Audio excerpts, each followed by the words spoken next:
وکیل صفائی نے کہا، یور آنر، پچھلی پیشی پر شرافت علی اور دریا خان کے قرض کے معاملات زیر بحث سے اب وکیل استغاثہ میرے موکل کے بزنس کو گھسیٹ رہے ہیں۔ آخر وہ چاہتے کیا ہیں؟ میں انصاف دلانا چاہتا ہوں اپنے موکلوں کو میرے معزز دوست، میں نے وکیل صفائی کے سوال کا جواب دیتے ہوئے کہا۔ دریا خان اور شرافت علی کا معاملہ ڈبل اے اوورسیز کارپوریشن سے الگ نہیں ہے۔ انہوں نے بیرون ملک جانے کے لیے اسی کارپوریشن میں اپنی رقمیں پھنسائی ہیں، مگر یہ بات ثابت نہیں ہو سکی۔ اگر یہ بات کلی طور پر ثابت نہیں ہو سکی تو پوری طرح رد بھی نہیں ہوئی۔ میں نے ٹھوس لہجے میں جواب دیا، کیس ابھی چل رہا ہے، ملزم افضل شاہ کے جھوٹ سامنے آ رہے ہیں، فیصلہ کرنا معزز عدالت کا کام ہے۔ ایک لمحے کو رک کر میں نے اضافہ کیا، میرے دوست، اب یہ کیس بوڑھے برگد کی شکل اختیار کر چکا ہے، اس کی جڑیں بہت دور تک پھیل چکی ہیں۔ شاید آپ کے موکل نے آپ کو صورتحال کی سنگینی سے پوری طرح آگاہ نہیں کیا ہے۔ میرا مشورہ ہے کہ اپنے موکل کے ساتھ 2-4 سٹنگ کر لیں، ورنہ…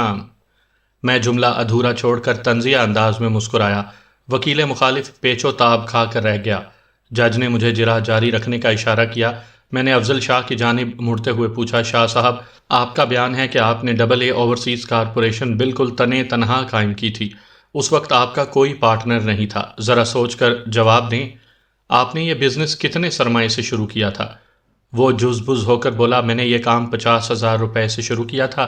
شاہ صاحب، آپ کسی انور شاہ نامی شخص کو جانتے ہیں؟ میں نے اس کی آنکھوں میں جھانکتے ہوئے سوال کیا۔ پچھلے دنوں اس نے آپ کو کوئی نوٹس بھی دیا تھا۔ وہ سب آپ کی بدماشی ہے۔ وہ باوجود کوشش کے اپنے غصے پر قابو نہ رکھ سکا۔ جج نے اس کے ریمارکس پر ناگواری کا اظہار کیا۔ Mister Afzal Shah, mind your language, اگر آپ نے عدالت کے وقار کا خیال نہ رکھا تو میں تمہیں سیدھا جیل بھجوا دوں گا۔ وہ اچانک ایک مسکین سا نظر آنے لگا۔ میں نے اس کی حالت سے محظوظ ہوتے ہوئے کہا، آپ نے میرے سوال کا جواب نہیں دیا۔ انور شاہ میرا بہنوئی ہے، آپ کیا پوچھنا چاہتے ہیں؟ شاہ صاحب، انور شاہ آپ کا بہنوئی اور میرا موکل ہے۔ اس نے دعویٰ کیا ہے کہ وہ آپ کا بزنس پارٹنر ہے۔ آپ نے 3 سال قبل اس کے ساتھ مل کر کاروبار شروع کیا تھا۔ یہ کاروبار 50,000 روپے سے شروع کیا گیا تھا، جس میں وہ آپ کا برابر کا شریک تھا، مگر پھر اس کا ایکسیڈنٹ ہو گیا اور آپ نے اپنی ایجنسی کو کورنگی سے سوسائٹی آفس کے علاقے میں منتقل کر لیا اور خود لانڈھی سے نارتھ نازم آباد پہنچ گئے۔ انور شاہ کو اس مصیبت کے وقت میں آپ کی مدد کی ضرورت تھی۔ مدد تو رہی دور کی بات، آپ تو اس کے حق پر بھی ڈاکہ ڈال کر بیٹھے اور پلٹ کر اس کی خبر بھی نہ لی۔ وہ تو بہنوئی تھا، آپ کو اپنی بہن اور اس کے بچوں کا بھی کچھ خیال نہ آیا۔ میری بات ختم ہوئی تو وہ چیخ کر بولا، یہ جھوٹ ہے، سراسر جھوٹ۔ وکیل صفائی نے سوال اٹھایا، آپ کے پاس کیا ثبوت ہے اس بات کا؟ اس کے سوال سے میں نے سمجھ لیا کہ افضل شاہ نے اپنے وکیل کو پوری صورتحال سے آگاہ نہیں کیا، گویا اس نے اپنے پاؤں پر خود ہی کلہاڑی مار لی تھی۔ کسی نے سچ کہا ہے کہ اگر آپ بہتر سے بہتر نتائج کے خواہش مند ہیں تو اپنے وکیل اور ڈاکٹرز سے کچھ مت چھپائیں۔ میں نے وکیل صفائی کا جواب دیتے ہوئے کہا، بڑا ٹھوس ثبوت ہے میرے پاس۔ جج کے استفسار پر میں نے اپنی فائل سے ڈبل اے اوورسیز کی 3 سالہ پرانی بیلنس شیٹ کی نقل نکال کر اس کے سامنے رکھتے ہوئے کہا، یور آنر، یہ ڈبل اے اوورسیز کارپوریشن کی پہلی بیلنس شیٹ کی نقل ہے جو ملزم افضل شاہ نے انکم ٹیکس کے گوشوارے کے ساتھ سبمٹ کی تھی۔ ضرورت پڑنے پر متعلقہ ڈپارٹمنٹ سے اس کی تصدیق کی جا سکتی ہے۔ اس کے مطابق ڈبل اے، افضل شاہ اور انور شاہ اوورسیز کارپوریشن 50,000 روپے کے سرمایے سے شروع کی گئی۔ اس سرمایے میں 25,000 انور شاہ کے اور 25,000 افضل شاہ کے لگے ہوئے ہیں، یعنی وہ دونوں برابر کے شریک کاروبار ہیں۔ افضل شاہ اس بات سے انکار کس طرح کر سکتا ہے؟ افضل شاہ نے ہراساں لہجے میں دریافت کیا، آپ نے بیلنس شیٹ کی نقل کہاں سے حاصل کی؟ میں اپنے ذرائع کے بارے میں بتانے کا پابند نہیں ہوں۔ میں نے اس کی پریشانی کو نظر انداز کرتے ہوئے کہا، پھر اپنی فائل میں سے ایک اور کاغذ نکال کر جج کی جانب بڑھا دیا۔ جناب علی، یہ انور شاہ اور افضل شاہ ڈبل اے کے شراکت نامے کی نقل ہے، اس سے پوری صورتحال واضح ہو جائے گی۔ جج نے دونوں دستاویزات کا معائنہ کرنے کے بعد بیلنس شیٹ افضل شاہ کی جانب بڑھاتے ہوئے کہا، کیا یہ بیلنس شیٹ آپ کی ایجنسی کی ہے؟ وہ اپنی عرق آلود پیشانی کو رومال سے صاف کرتے ہوئے بولا، جناب علی، یہ انکم ٹیکس کا معاملہ ہے۔ جج نے ڈانٹ کر کہا، آپ میرے سوال کا جواب دیں، یہ بیلنس شیٹ آپ کی ایجنسی کی ہے یا نہیں؟ افضل شاہ نے ایک معقول عذر تراشا، مجھے اپنا ریکارڈ چیک کرنا پڑے گا۔ اور اس شراکت نامے کے بارے میں آپ کیا کہتے ہیں؟ جج نے غصیلے لہجے میں پوچھا، جو افضل شاہ اور انور شاہ کے مابین ڈبل اے کے لیے تیار کیا گیا ہے۔ وہ بری طرح گھر چکا تھا کہ اس کے لیے جھوٹ بولنا بھی مشکل ہو رہا تھا۔ وہ اتنے جھوٹ بول چکا تھا کہ اب اس کا ہر جواب پہلے بیان کی تردید کرتا ہوا نظر آتا تھا۔ جج کے سوال پر اس نے گول مول جواب دینا چاہا، مگر اس کی زبان سے یہ الفاظ خارج ہوئے: یہ شراکت نامہ تو صحیح ہے، مگر ہم نے پارٹنرشپ ختم کر دی تھی، اس لیے اب اس کی کوئی حیثیت نہیں ہے۔ یہ 3 سال پہلے کا ایک شراکت نامہ ہے۔ جج نے سوال کیا: اس سلسلے میں کوئی لیگل ڈاکومنٹ تیار کیا گیا تھا؟ نہیں جناب، ہم نے کوئی قانونی دستاویز تیار نہیں کی تھی۔ گھر کا معاملہ گھر میں ہی ختم کر دیا تھا، اور پارٹنرشپ ختم کرتے وقت میں نے انور شاہ کے تمام واجبات بھی ادا کر دیے تھے، بلکہ اسے کچھ زیادہ ہی دیا تھا۔ وہ اس وقت مدد کا مستحق تھا۔ ایکسیڈنٹ میں اس کی دونوں ٹانگیں ضائع ہو گئی تھیں، میں نے تو اس کا اتنا خیال رکھا، مگر اس نے اس کا یہ صلہ دیا کہ میں آج یہاں بری طرح بے عزتی برداشت کر رہا ہوں۔ میری تو آنے والی نسلوں کی بھی توبہ جو کسی پر احسان کروں۔ اور اپنی بات کو مختصر کرو، جج نے ٹوکتے ہوئے کہا۔ اس کا مطلب یہ ہے کہ افضل شاہ انور شاہ پارٹنرشپ قانونی طور پر ختم نہیں ہوئی۔ آپ زیادہ بہتر سمجھتے ہیں۔ وہ مسمسی سی صورت بنا کر رہ گیا۔ میں نے اپنی جگہ سے اٹھتے ہوئے کہا: یور آنر، ایک پارٹنرشپ کی موجودگی میں دوسری پارٹنرشپ نہیں کی جا سکتی، اس کے لیے کچھ قانونی تقاضے پورے کرنا ہوتے ہیں۔ ہر شراکت نامے میں ایک شق یہ ضرور ہوتی ہے کہ تمام پارٹنر اپنے مشترکہ بزنس کے سلسلے میں باہمی رضامندی کے بغیر کوئی نیا ایگریمنٹ یا کاروباری لین دین نہیں کر سکتے، اور اگر وہ پارٹنرشپ بزنس کے نام سے کوئی خفیہ لین دین یا معاہدہ کریں گے تو اس کی کوئی قانونی حیثیت نہیں ہوگی۔ اسی طرح مشترکہ بزنس پارٹنرشپ کو ختم کرنے کے لیے بھی تمام پارٹنرز کی رضامندی ضروری ہے، اور ایسی صورت میں قانونی دستاویز تیار کی جاتی ہے اور تمام پارٹنرز کو ازروئے پارٹنرشپ ان کا سرمایہ مع منافع واپس کیا جاتا ہے۔ لیکن ملزم افضل شاہ نے کوئی لیگل ڈاکومنٹ تیار کیے بغیر نہ صرف یہ کہ خود ہی انور شاہ سے پارٹنرشپ ختم کر دی، بلکہ کمال دیدہ دلیری کا مظاہرہ کرتے ہوئے غیر قانونی طور پر اپنی بیوی اندلیب سے ایک نئی پارٹنرشپ بھی قائم کر لی۔ اس سلسلے میں اسے متعلقہ محکموں کے ساتھ نہ جانے کس قسم کا جوڑ توڑ کرنا پڑا ہوگا۔ ہمارے ملک میں اس طرح کے کام باسہولت ہو جاتے ہیں، بس کوئی کرنے والا ہونا چاہیے۔ میں نے اپنے دلائل ختم کرنے کے بعد اپنی فائل میں سے 2 کاغذات نکال کر جج کو دیتے ہوئے کہا: جناب عالی، ذرا ان کو بھی ملاحظہ کیجیے۔ ان میں سے ایک AA کی تازہ ترین بیلنس شیٹ کی نقل تھی، اور دوسرا کاغذ افضل شاہ اور اندلیب افضل کے مابین ہونے والی پارٹنرشپ کی نقل تھی۔ جج کاغذات کا بغور جائزہ لے چکا تو میں نے کہا: your honour, AA Afzal Andleeb overseas corporation کی تازہ ترین بیلنس شیٹ بتاتی ہے کہ اس وقت کارپوریشن کا کل سرمایہ 10 لاکھ ہے۔ اندلیب 20% کی پارٹنرشپ ہونے کے ناطے 2 لاکھ کی مالک ہے، باقی 8 لاکھ افضل شاہ کے ہیں۔ تازہ شراکت نامہ ظاہر کرتا ہے کہ وہ 1 سال قبل تیار کیا گیا ہے۔ یہاں پر بھی ملزم افضل شاہ کے دستخط کے نیچے 1 سال پہلے کی تاریخ درج ہے۔ باقی قانونی دستاویزات پر بھی جہاں جہاں ملزم نے دستخط کیے ہیں وہاں تاریخ بھی ڈالی ہے۔ اس سے یہ بات پایا ثبوت کو پہنچ جاتی ہے کہ ملزم اس عادت میں بہت پختہ ہے، اور اس سلسلے میں اس سے کسی سہو کی امید نہیں کی جا سکتی۔ اب صورتحال روز اول کی طرح عیاں ہے۔ ملزم کسی بات کو جھٹلا نہیں سکتا۔ وکیل صفائی نے اپنی فیس حلال کرنے کی آخری کوشش کی: آبجیکشن یور آنر۔ اس نے اپنی جگہ سے اٹھ کر کمزور سے لہجے میں کہا: وکیل استغاثہ خواہ غیر متعلق معاملات کو اصل کیس کے ساتھ نتھی کرتے جا رہی ہیں۔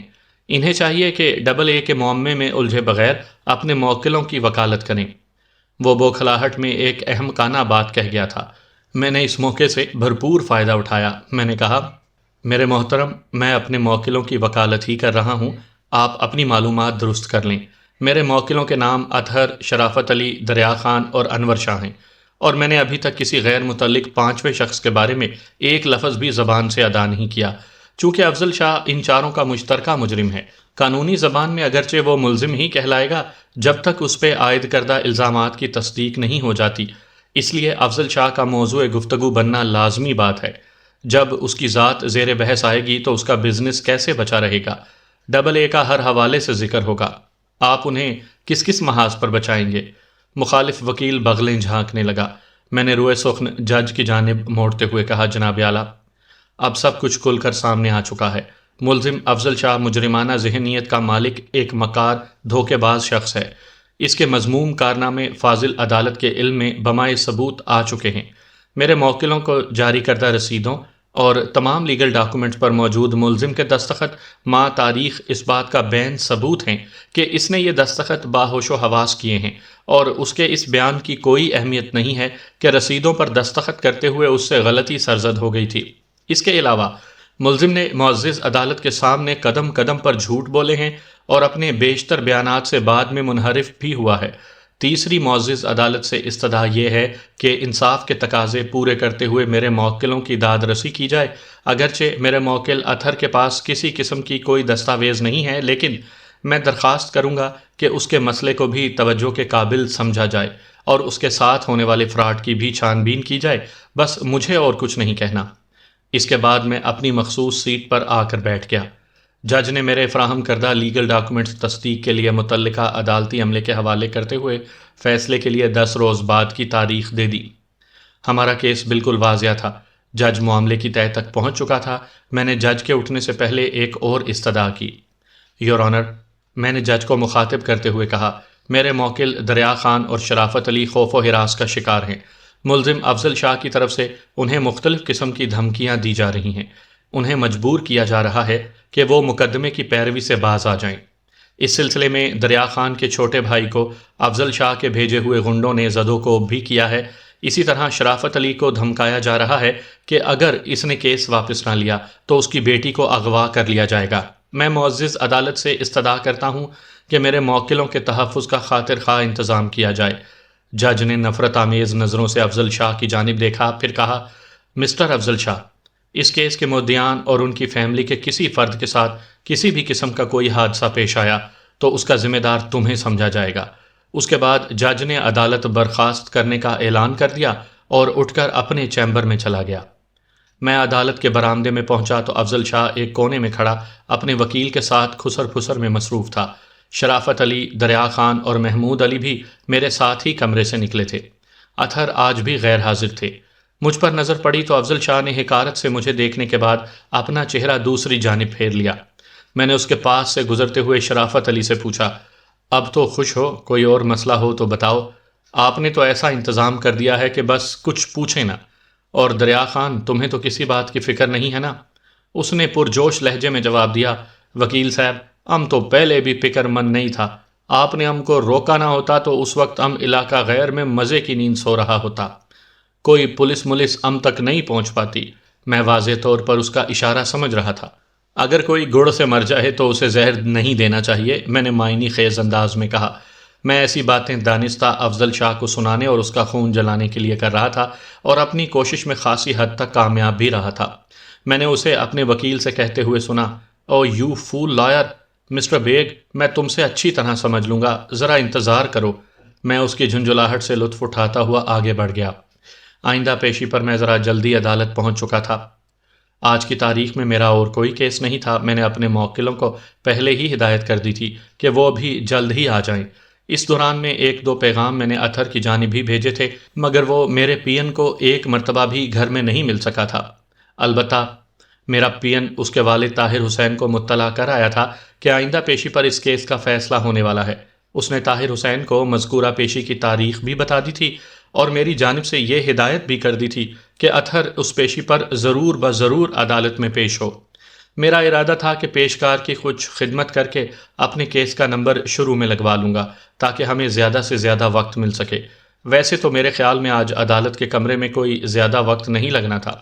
ہمارے کیس کی پوزیشن کچھ اس نوعیت کی ہو گئی تھی کہ جج کو فیصلہ کرنے میں کسی دقت کا سامنا نہیں تھا۔ تاہم میں احتیاط کا دامن ہاتھ سے نہیں چھوڑنا چاہتا تھا۔ میرے تجربے میں یہ بات آئی تھی کہ بعض اوقات انتہائی واضح مقدمات کا فیصلہ خلاف توقع ہو جاتا ہے۔ فیصلے والے دن کی عدالتی کارروائی بڑی سنسنی خیز ہوتی ہے اور اعصاب شکن بھی، دونوں پارٹیوں کے لیے۔ اسی لیے میں کسی بھی احتیاطی تدبیر کو مس نہیں کرنا چاہتا تھا۔ چھٹی سے 1 روز قبل عدالت میں خاصا رش ہوتا ہے۔ یہی صورت چھٹی کے بعد والے فرسٹ ورکنگ ڈے کی ہوتی ہے۔ چنانچہ آج بھی عدالت کے برآمدوں میں ٹھیک ٹھاک آمد و رفت جاری تھی اور عدالت کے صحن میں بھی لوگوں کے سر ہی سر نظر آ رہے تھے۔ میں ابھی عدالت کے احاطے میں داخل نہیں ہوا تھا۔ داخلی گیٹ پر مجھ سے آگے 2 گاڑیاں موجود تھیں، اس لیے میری گاڑی ابھی سڑک پر ہی تھی۔ اچانک میری نظر اطہر پر پڑی۔ وہ مجھے مخالف سمت سے آتا ہوا دکھائی دیا۔ اس کے قدموں میں خاصی تیزی تھی، شاید اس نے مجھے نہیں دیکھا تھا۔ وہ میری گاڑی کے قریب سے گزرنے لگا تو میں نے آواز دے کر اسے روک لیا۔ کہاں جا رہے ہو اطہر؟ اوہ وکیل صاحب۔ مجھ پر نظر پڑتے ہی وہ چونک اٹھا، پھر جلدی سے بولا میں ابھی آتا ہوں۔ تم آخر تھے کہاں؟ میں نے کئی پیغامات بھی تمہیں بھجوائے تھے، میں نے شکوہ بھرے لہجے میں کہا، پھر مسکرا کر اضافہ کیا، چلو اچھا ہوا تم آ گئے، آج فیصلہ ہے تمہارے مقدمے کا، اب کہیں ادھر ادھر نہیں ہو جانا۔ فیصلہ تو ہو چکا جناب، وہ آسمان کی طرف دیکھتے ہوئے بولا۔ مجھے اس کا لہجہ کچھ عجیب سا لگا۔ میں نے تسلی آمیز لہجے میں کہا، اتنا مایوس ہونے کی ضرورت نہیں ہے ڈیئر، انشاءاللہ کیس کا فیصلہ ہمارے ہی حق میں ہوگا۔ آپ پہنچے، میں ابھی آتا ہوں۔ وہ خاصا جلدی میں دکھائی دیتا تھا۔ میں نے پوچھا، تم جا کہاں رہے ہو؟ ذرا سول ہسپتال تک جانا ہے، وہ اضطراری انداز میں ادھر ادھر دیکھتے ہوئے بولا۔ میرا ایک دوست ایڈمٹ ہے، ذرا اسے دیکھاؤں۔ اچھی بات ہے، میں تمہارا انتظار کروں گا۔ میں نے اسے جانے دیا، ذرا جلدی آ جانا، آج بہت اہم دن ہے۔ سامعین کرام، آپ سن رہی ہیں مرزا امجد بیگ ایڈوکیٹ کے لڑے گئے مقدمات میں سے ایک سنسنی خیز مقدمے کی رداد، جس کا نام ہے دبئی چلو۔ یہ اس سلسلے کی آخری قسط ہے۔ مجھے امید ہے آپ کو میری یہ کاوش پسند آئی ہوگی۔